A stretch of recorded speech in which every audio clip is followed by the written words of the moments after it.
ells són els primers que no volen estar aquí. El que passa que estar aquí és el pas aquest de tenir la idea que estan avançant.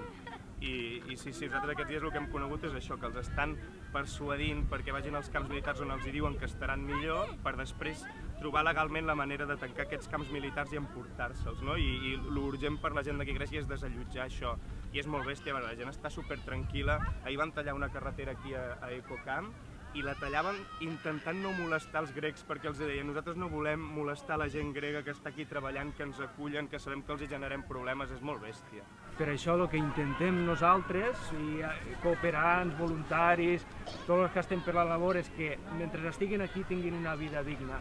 I per això intentem fer una escola ni que sigui una tenda i començar ja que des d'ara tinguin una dignitat també en educació i que puguen ells dir també la seva i puguen expressar-se perquè ningú els té en compte. Totalment, i és superbona idea, tant de bo ho pugueu tirar endavant perquè no només pels nens sinó tota la gent que hi ha aquí, que són mestres, que són gent que podrien ocupar les hores, doncs, donant, és brutal. Com treballen ells és al·lucinant, com fan els que coneixen idiomes, com estan al costat de les clíniques, intentant fer de traductors perquè s'entenguin els metges amb els pacients, per poder-los explicar bé les coses, és brutal. Saps què passa? Que ens hem trobat amb nens que no han anat mai a una escola. Saps? I n'hi ha que, per exemple, fa 5-6 anys que no van a una escola.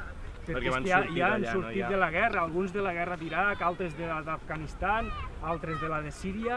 Aquí són nens de la guerra, llavors nosaltres, provocant la pau, el que volem fer és tot el contrari, saps?